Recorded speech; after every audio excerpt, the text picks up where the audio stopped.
Hello everyone, I hope you all are fine. So in this video I am going to tell you, or we are going to study about chapter number 15, exchange economy. So I am starting intermediate microeconomics second with exchange economy. So it's quite interesting chapter. So let's start with it today. So first of all, in exchange economy we will be focused on how the things between the consumers are exchanged and the consumer's behavior on the market, how it is interdependent on the market, and which type of behavior do they show while doing any transaction or any exchange activity. Okay, so in this exchange economy we are assuming that there are only two consumers and there are only two goods which are dealing, ठीक है. And also one assumption is that कि उनके पास जितने भी goods हैं वो total amount of goods हैं जो मार्केट में अवेलेबल हैं, means they have the total stock available in the market. Okay, so इस चीज़ का आपको ध्यान रखना है. तो सबसे पहले यहीं पर यही लिखा है, let suppose there are two consumer. हमने दो कंज्यूमर लिए हैं, एक लिया है रॉबिन्सन, एक लिया है फ्राइडे. तो we will denote our two consumer by R. R means Robinson, F means Friday, and likewise we will denote our goods, good X and good Y, good X for bread and good Y for rum. So there are two goods available which are good X and good Y. Okay, so I hope आपको इतना समझ में आया होगा. Okay, सो अब एक बात आती है कि हमने ये देख लिया, हमने यहाँ पर तीन एजम्पशन के बारे में पढ़ लिया कि हमारे दो तो कंज्यूमर हैं, दो हमारे गुड्स हैं, और इनके पास जितना भी स्टॉक अवेलेबल है ब्रेड और रम का, वो टोटल स्टॉक अवेलेबल है मार्केट में है जितना, उतना ही इनके पास है. ओके, सो मतलब the resources are fully utilised, optimum utilised, ना उनका अंडर यूटिलाइजेशन हो रहा, ना उनका ओवर यूटिलाइजेशन हो रहा है. ठीक है, and there is no money involve here. ठीक है, कोई भी यहाँ पर मनी टर्म इन्वॉल्व नहीं है.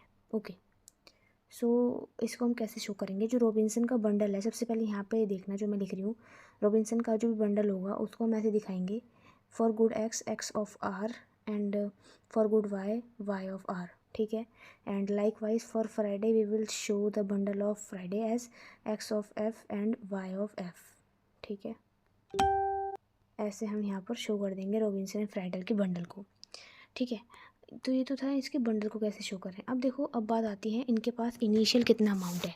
इनिशियल भी इनके पास कुछ ना कुछ होगा ही. ठीक है, मतलब इनिशियल अमाउंट किसी पर्सन के पास जितना होता है उसको हम कहते हैं एंडाउमेंट, इनिशियल एंडाउमेंट. ठीक है, अगर सपोज़ मुझे रॉबिन्सन के एंडाउमेंट को with the bundle of two goods denote करना है, तो how will I denote it. So I will write as Robinson equal to X naught. Naught here is the sign of endowment, means the initial quantity of good X means bread Robinson has. So Robinson has, comma, Y naught Robinson. So this will be your initial endowment point for Robinson, and if it is for Friday then R की जगह यहाँ पे हो जाएगा F. Okay, so I hope आपको इतना यहाँ समझ में आया होगा. तो जैसे कि मैंने बताया था कि इनके पास जितना भी स्टॉक है, मतलब एक्स और वाई, वो total stock available in the market है. अब इस एक्स में से कुछ पार्ट रॉबिन्सन का होगा, कुछ पार्ट फ्राइडे का होगा. ऐसे ही इस वाई में से कुछ पार्ट रॉबिन्सन का होगा, कुछ पार्ट फ्राइडे का होगा. तो उन दोनों को सम करके हमारा ये आएगा. अब रॉबिन्सन और फ्राइडे के जो भी हमारे बंडल्स हैं कंजम्पशन के, पर्टिकुलर टू गुड्स के, एक है हमारा वाई, एक है हमारा एक्स. तो यहाँ पर एक्स जो है वो क्या है, कैपिटल एक्स है. ये पूरा एक्सेस देखो, मैं आपको इसको फ्रेशली बना के दिखाती हूँ ताकि आपको एक आइडिया हो जाए कि हमें एग्जैक्टली ड्रॉ कहाँ से करना है, कैसे शुरू करना है. ठीक है, सबसे पहले हमें रॉबिन्सन और फ्राइडे के कंजम्पशन बंडल को देख के ये देखना है. अब हम कंजम्पशन जो हमारी इनकी यूटिलिटी है इसको हम इंडिफरेंस कर्व के थ्रू दिखाएंगे. ठीक है, तो सबसे पहले हम यहाँ पर एक स्क्वायर को ड्रॉ करेंगे. सबसे पहले ये होता है हमारा Edgeworth box diagram, Edgeworth box diagram. ठीक है, सो उसमें हम क्या दिखाते हैं कि जो भी हमारे कंज्यूमर्स हैं उनके पास जो भी बंडल है उसमें उनकी यूटिलिटी कितनी है, एंड उन यूटिलिटी से इन्फ्रेंस लेके हमें निकालने की कोशिश करते हैं कि वो बेटर ऑफ हो रहे हैं या फिर वर्स ऑफ हो रहे हैं.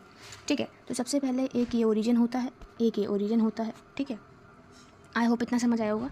ये जो यहाँ पर ये एक्सिस रहती है वो रहती है एक्स यानी ब्रेड की, यानी एक गुड की, एंड ये जो एक्सिस है वो यहाँ पर रहेगी वाई गुड की. ठीक है, सिमिलरली अब देखो ये जो डायग्राम है ना, ये वाला जो डायग्राम है, दोबारा ओवरलैपिंग करनी पड़ेगी मेरे को. ये जो चीज़ है ये है तो है रॉबिन्सन के लिए. ठीक है, ये है हमारा ये है हमारा रॉबिन्सन के लिए, ठीक है, ये पूरी चीज़। और यहाँ से जो ये ओरिजिन मैंने लिखा है, यहाँ पे जो है ये है वाई किसका, फ्राइडे का, ये है एक्स किसका, फ्राइडे का, तो इट इज़ फॉर फ्राइडे, ठीक है। तो हमारी ये वाली एक्सिस जो एल बन रहा है बिल्कुल सीधा, वो तो रॉबिन्सन है, ठीक है, और ये वाला जो एल है वो है हमारा फ्राइडे का, ठीक है। अब देखो हम रॉबिन्सन के इंडिफरेंस कर्व को, मतलब उसकी यूटिलिटी को थ्रू इंडिफरेंस कर्व दिखाएंगे। तो ये है रॉबिन्सन, ठीक है। अब हम फ्राइडे के लिए आप अपनी स्क्रीन को रोटेट कर सकते हो, मैं इसके लिए अलग कलर का यूज़ करूँगी, ठीक है। तो फ्राइडे के लिए हमें क्या करना है, हमको इस तरीके से एक्सेस देखना है कि हम उसका इंडिफरेंस कर्व ड्रॉ कर पाएँ। तो उसका जो इंडिफरेंस कर्व आएगा वो कुछ ऐसा आएगा, ठीक है। आई होप आपको ये चीज़ समझ में आई होगी। और जहाँ पर ये चीज़ इंटरसेक्ट कर रही है, ये वो पॉइंट है जो उनका इनिशियल एंडाउमेंट पॉइंट है, जिसको हमने डब्ल्यू के थ्रू यहाँ पर दिखाया है। इनिशियल एंडाउमेंट पॉइंट मतलब the bundle of the goods that they already have, जो उनके पास पहले से ही है, तो वो है आपका एंडाउमेंट पॉइंट। एंड ये जो आपकी लेंस शेप्ड आपको रीजन दिख रहा होगा, ये जो आपको अपना लेंस शेप्ड रीजन दिख रहा है ना, ये चीज़ आपकी क्या है, ये चीज़ है आपकी जहाँ पर हमारे रॉबिन्सन और फ्राइडे दोनों बेटर ऑफ हो रहे हैं, ठीक है। तो ये जो चीज़ आपको दिख रही है, ये ऐसी चीज़ है जहाँ पर रॉबिन्सन एंड फ्राइडे दोनों बेटर ऑफ हो रहे हैं। अगर रॉबिन्सन का जो आईसी है, अगर इससे ऊपर शिफ्ट हो जाता है तो higher IC give higher level of satisfaction, ठीक है। मतलब रॉबिन्सन को अगर हम इधर की तरफ जा रहे हैं ना, इधर की तरफ रॉबिन्सन की दिशा में, तो उसको भी अच्छी यूटिलिटी मिलेगी। और फ्राइडे अगर इधर आएगा तो उसको भी बढ़िया, कोई कॉम्प्रोमाइज़ नहीं करना पड़ेगा। तो ये जो आया है, ये है आपका बेटर ऑफ रीजन, जहाँ पर रॉबिन्सन एंड फ्राइडे दोनों बेटर ऑफ हैं। अब ये तो हमने डायग्राम को ड्रॉ कर लिया। अब एक बार उस जो हमने बुक में जो प्रेस्क्राइब्ड डायग्राम दिया हुआ है उसको भी एक बार देख लेते हैं। तो बुक का डायग्राम हमारे पास में ये रहा। तो सबसे पहले यही है, जैसे मैंने बताया था एजवर्थ बॉक्स डायग्राम, यहाँ पर हमने एक्स ले लिया, यहाँ पर हमने वाई ले लिया, ठीक है। एंड ये आपका है रॉबिन्सन का, ठीक है। एंड ऐसे ही ये जो है आपका, ये है फ्राइडे का, ओके। सो अब इसको हमने जब यहाँ पर देखा कि हमने ऐसे तरीके से स्केलिंग करी हुई है, तो हमने ये जो आई आर है, आई आर मतलब indifference curve of Robinson, and I F मतलब इंडिफरेंस कर्व ऑफ फ्राइडे। तो अगर हमारा रॉबिन्सन इस दिशा में मूव करेगा लेंस के अंदर, तो उसका क्या है, here Robinson and Friday both are better of.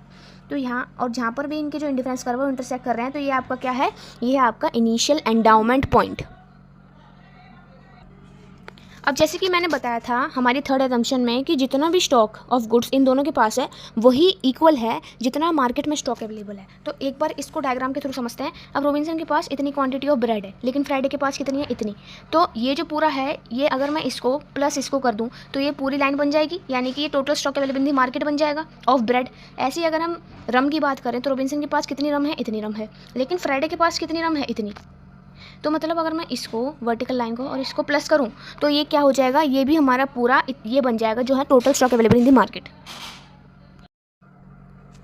देखो अब जो है वो है इंपॉर्टेंट चीज़। सबसे पहले मैं आपको रॉ फॉर्म में बता देती हूँ व्हाट इज़ परेटो ऑप्टिमैलिटी। जब हम बात करने वाले हैं परेटो एफिशिएंसी और परेटो ऑप्टिमैलिटी, तो ये जो सबसे बड़ा क्या था कि हमें ये डिसाइड करना था कि हम ये जो fix quantity of bread, fix quantity of rum दो कंज्यूमर्स के बीच में दे रहे हैं, क्या वो उनको बेटर यूटिलिटी दे पा रही है, क्या वो उनके यूटिलिटी स्टैंडर्ड्स को मैच कर पा रही है, ठीक है। जैसे कि हमने वो एजवर्थ बॉक्स डायग्राम बनाया था, ये हमारा रॉबिन्सन का है, ये हमारा फ्राइडे का है। तो क्या ये आईसी रॉबिन्सन एंड फ्राइडे के लिए एनफ है, मतलब वो उनकी यूटिलिटी को सेटिस्फाई कर रहे हैं, वो उनके लिए एफिशिएंट हैं या फिर नहीं है। अब इसका पता लगाने के लिए हमने कौन सा कॉन्सेप्ट इंट्रोड्यूस करा, वो था हमारा परेटो एफिशिएंसी और परेटो ऑप्टिमैलिटी, ठीक है। तो परेटो एफिशिएंसी का मतलब ये होता है कि सपोज एक इंसान है ए, ठीक है, और एक इंसान है बी।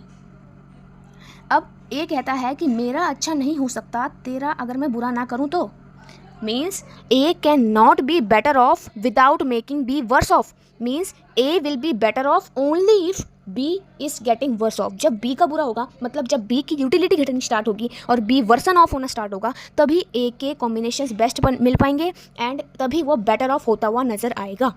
तो इसको हम कहते हैं Pareto optimality and Pareto efficiency, that no one can better off without making anyone worse off. So it is the standard definition of Pareto optimality, ठीक है। सो सबसे बड़ी बात आपने डेफिनेशन देख ली। अब सबसे बड़ी बात, अब आपने डेफिनेशन देख ली। डेफिनेशन देख के आपने समझ लिया कि मेरे को अगर अपना अच्छा करना है तो मेरे को दूसरों का बुरा करना पड़ेगा, तभी मैं परेटो ऑप्टिमल पॉइंट पे आऊँगा, ठीक है।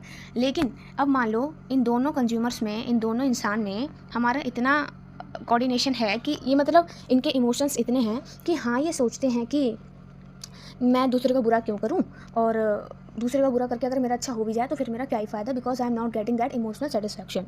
सो they are if working in an actual economics, welfare economics में अगर हम बात कर रहे हैं तो उसमें हमारा क्या होगा कि अगर ये चाहते हैं कि ये दोनों एक ऐसे पॉइंट पर रहें जो इनको ना ही बेटर ऑफ करे ना ही वर्स ऑफ करे, ना ही बेटर ऑफ करे ना ही वर्स ऑफ करे, मतलब वर्स ऑफ तो करे ही ना. ठीक है, तो अगर ये ऐसे कोई पॉइंट पर आते हैं तो उसको उस पॉइंट पर पहुंचने के लिए ये करेंगे Pareto move. Means Pareto move is the initiative or the action taken by the consumers to maintain their level. जिस पे वो हैं उस पर ही रहें. अगर वो बेटर ऑफ की तरफ टूवर्ड्स जा रहे हैं तो कोई बात नहीं, चलो, लेकिन उनको एक दूसरे को वर्स ऑफ नहीं होने देना है. एटलीस्ट वन भी वर्स ऑफ नहीं होगा. ठीक है, तो ये हमारा क्या होता है, ये होता है हमारा परेटो मूव. ठीक है, सो ये एक बात आई. अब एक कॉन्सेप्ट और आता है आपका परेटो इम्प्रूवमेंट का. परेटो इम्प्रूवमेंट का मतलब है, सपोज हमारे ये 2 कंज्यूमर हैं, ठीक है, और इनके पास 100 रुपये हैं. ठीक है, अब इनके पास क्या है, 100 रुपये हैं. सपोज इसके पास 70 रुपये हैं, इसके पास 30 रुपये हैं. तो अब ए क्या करता है, एक ए जो है अपने भाई बंधुओं के साथ जाता है और उनसे 5 रुपये उनको गिफ्ट में मिल जाते हैं रिलेटिव से. ठीक है, तो मतलब अब इसके पास टोटल कितनी अवेलेबल मनी हो गई मार्केट में, तो ये हो गई आपकी 105. तो that is the concept of Pareto improvement कि हमारे जो रिसोर्सेज हैं वो ही बढ़ गए. ठीक है, without making anyone worse off. That is your Pareto improvement. So अब हम देख लेते हैं कि कौन सी कंडीशंस हम देखेंगे जिससे हमें पता लगेगा डायग्राम में कि वो परेटो ऑप्टिमल है या फिर नहीं है. तो परेटो ऑप्टिमल के लिए सबसे पहले जो आपका एलोकेशन बंडल जो होने चाहिए गुड्स के, वो फिजिबल एलोकेशन में हो. ठीक है, फिजिबल एलोकेशन का क्या मतलब है कि उनकी जो क्वांटिटी है वो नॉन नेगेटिव हो.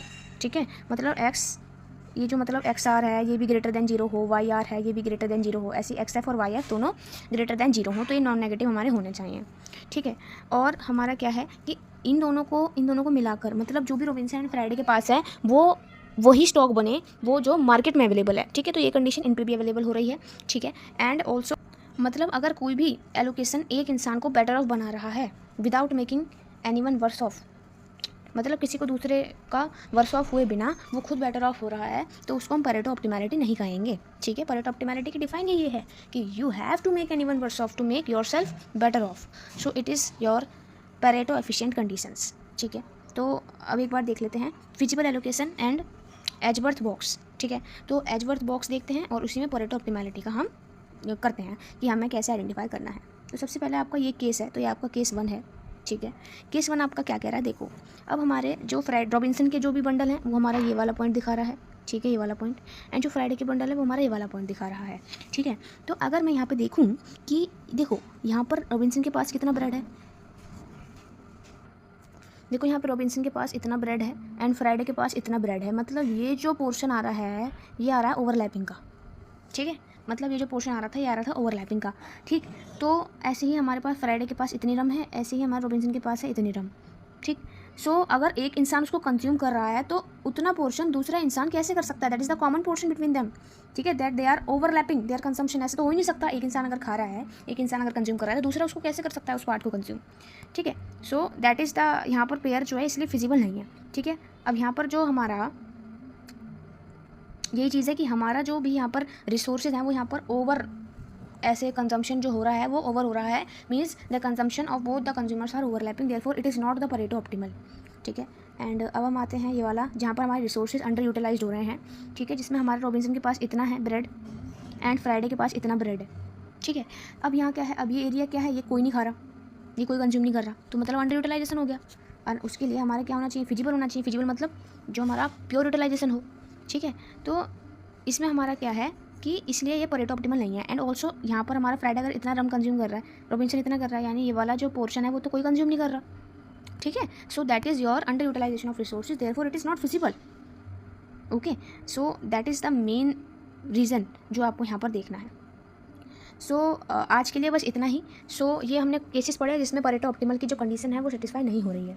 परेटो ऑप्टिमल की कंडीशन कैसे सेटिस्फाई होगी, कौन सी कंडीशन हम ध्यान में रखते हैं, तो ये सारी चीज़ें हम आने वाले नेक्स्ट पार्ट में पढ़ेंगे. एंड ये वाला पार्ट तो हो गया पहला पार्ट, एंड दूसरे पार्ट में हम इस चैप्टर को खत्म कर देंगे. It is quite important chapter. ठीक है, सारे चैप्टर जब खत्म हो जाएंगे उसके बाद हम एक एक करके सबके न्यूमेरिकल लेंगे. So share this video to your friends and subscribe my channel for this type of video.